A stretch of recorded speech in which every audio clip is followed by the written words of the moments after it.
May short kayo? Ha? Ba't? Pwede naman ano. Ayan, hindi mo pwede na. Leggings na nga kasi.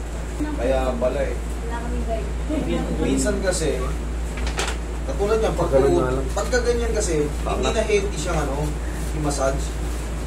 Ipit na yung ugat mo eh. Pag hindi marunong yung mag-handle niyan, matutukan, baka yun naman nilibis ng ugat. Tulad niya, ipit na ipit. Tingnan mo. Hindi pwedeng i-massage siya. Tingnan mo. Saka na sakal. Roy, may short ba ako dyan? Oo. Ano yung sa may daliri niyo? Bakit may masakit ba sa kamay niyo? Pina-x-ray ko rin po to. Pero hindi ko alam kung pwede may mamassage. Kasi ito rin yung result na ito. Bakit nagkaganyan? Ano yun kasi sa'yo na tinamaan yung kanyang parang tendon yun? Oo, basag na eh. Ngayon, yung scar niya, yung pagkakahilom ng scar, parang ang naging system, parang nasunog na siya na balat na nagpipigil. Sabi ng doktor, permanent. Papa? Permanent na siya. Kaya Ay, hindi dito worrying na pala. Oo, hindi na siya. Kumbaga permanent na yan. Kasi ito, yung sinasabi, yung cartilage, yung puting buto, yan o. Kumbaga, nakuka. Dumikit na. Parang yung dito, yung scar niya rito, nabanat na siya. Hindi na siya napupulot. Ang ginagawa dyan, ang ginagawa talaga dyan, kung talagang gusto yung paayos yan, gano'n na ba katagal yan? Matagal mga 2 months na. O, bago-bago pa pala, sayang ah. Tingnan mo nga. Sakit dito na mama.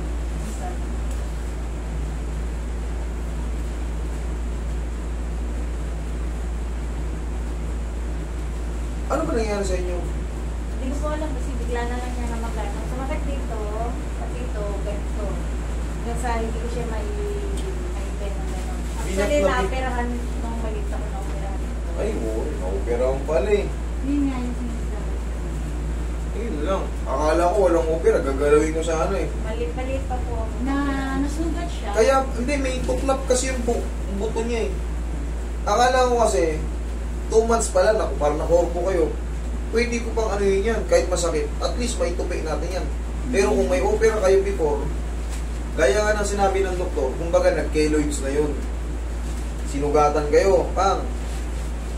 Siyempre, gumaling. Yung ibang keloid, di ba yung ibang peklat mabukol, dyan din.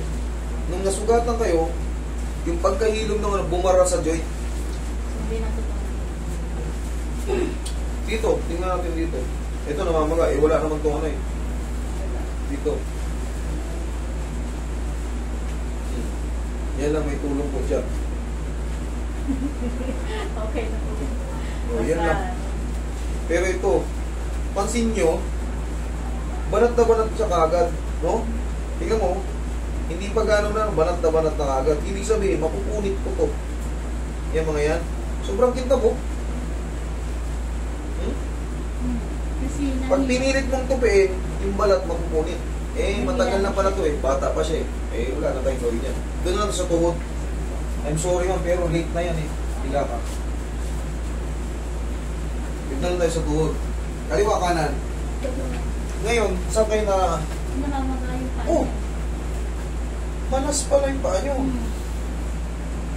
Dahil sa... Ano yung talagang masakit sa inyo? Hindi sa balakang? Okay, sige, higa kayo.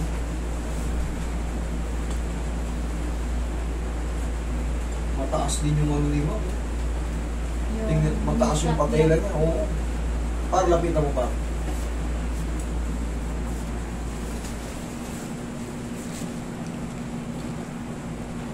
Ayan o. Napakalalim. Ito. Ayan, nakaangat. Ayan o.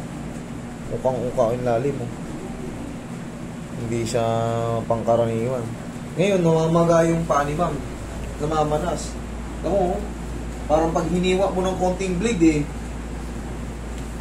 parang sa sambulat eh. Kinta po. Tapos dito, abot oh. Kailan pa ito namamaga, mami? Hanggang dito, yo?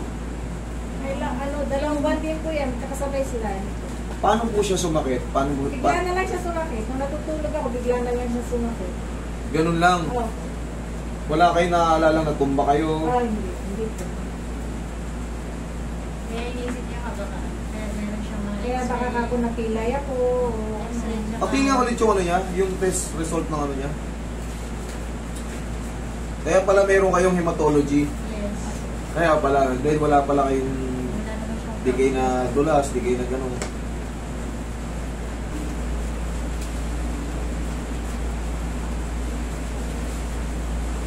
Sa mga ganitong sa mga ganitong namamanas, ang technique dito, i-elevate mo lang. Kami tuturuan kita para mawala agad yung kasi parang pumutok na yung paa mo eh.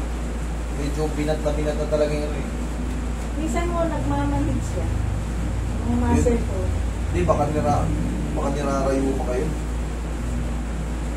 Namamanid kayo Okay. nang wala kayong ginagawa. Kumbaga, Yung normal lang. parang tumitigas ba siya? Ayun, masakit yung dito. Sakit pag ginaganyan ako. Pero madalas din siyang nakatayo sa sir. Long hours. Long hours. May factor din talaga. Yes. Pagka ang blood circulation nyo, hindi ko alam kung lalabas dyan yung kung nagpa-BP kayo, ano yung blood pressure nyo. Nagpa-BP kayo? Sa Singapore, normal naman siya. Hindi kayo high blood wala. Yung Ay, sugar. maintenance na po. Kaya pala pag high blood kayo, tandaan nyo, ibig sabihin, hindi na good yung blood circulation nyo pag high blood kayo. Possible na magkaroon ng mga pamamanhid. Okay? Pag matagal kayo nakatayo, awat yung blood circulation nyo. Dito, hindi kagad makabalik. Pero ang diskarte dito, i-elevate mo lang yan. Tapos, Mamaya, tuturo ko sa'yo kung paano. Tanggal yan. Isang araw lang yan. Bukas ang maga lang yan. Pero dito sa tuhod, siyempre, may masakit. Titingin natin. Mamaya, obserbahan nyo. Sa lakad nyo kanina, medyo di ba? Pansin nyo? Ika-ika kayo. Hindi man talagang solid na ika-ika, pero alam ko, nakita ko kayo bago kayo pumasok. Medyo may hindi, masakit eh. may hams-hams ng konti itong kanan. Okay na nga po yan eh. Nung bago ang dating galing ng Singapore, talagang Sobrang sakit. Sobrang sakit. Nahirapan akong umupo, tumayo. Roy, pigit. Ganyan ang tamang pag-elevate. Baliktad. Suportahan nyo rin yung tuhod nyo. Komportable? Opo. Gabi-gabi yan?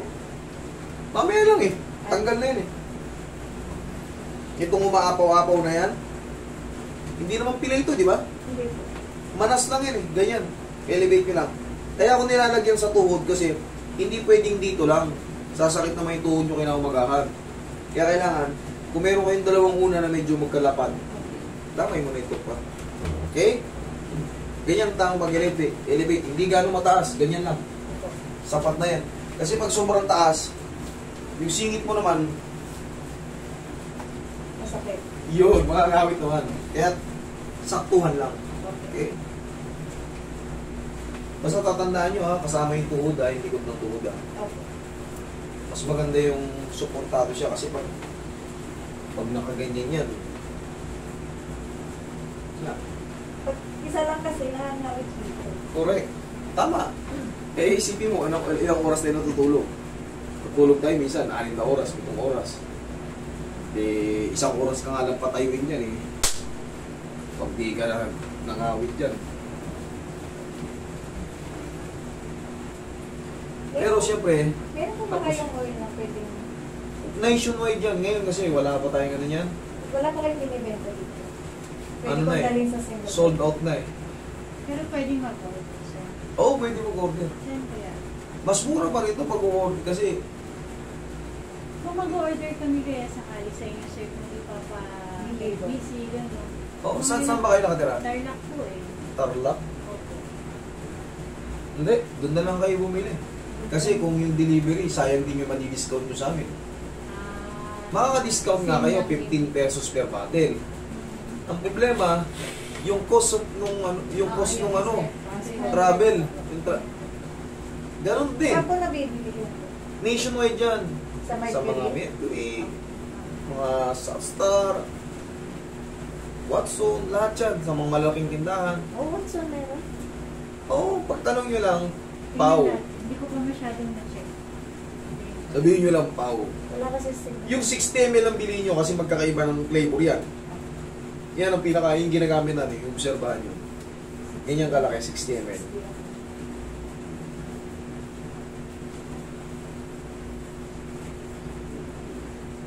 Nationwide na yan. Ay, hindi ko napansin. Testing mo nga, lakad mo, tingnan mo yun. Tingnan mo kung iika-ika ka pa. Lakad. Okay na ba? Okay na. Okay na ba? Ano nga? Oh, kaya na. Kaya na. Magaganyan mo ba yan kung gaganong-ganon ka? Hindi mo ma... Kasi pag ginanon mo, siyempre, ito na lang nakatukod. Eh, pag kaya mo na, okay na. Wala na yung masakit. Wala na. Eh, medyo meron pa rin po. Hindi naman kaagad-agad na... Pero Okay. at least better. Better na siya. Okay, ma'am, tandaan niyo yung tinuro ko sa inyo. Kasi na namamanas kayo. Eh, araw-araw din pala kayo kumakain ng Long itlog. hours akong nakatayo sa trabaho. Yun nga, pag matutulog kayo, i-elevate nyo lang yan. Tapos, ayun na, pag nakabili kayo ng pau niyan, pauli yung Singapore. Marami rin akong followers sa Singapore. Baka yung mga kasamahan nyo sa trabaho, maubos yun. Maniwala kayo. Pag nalaman nila may dala kayong pau, Sige sir, sir. ubos yan. Sige po. Sige po. Thank you po. Thank you.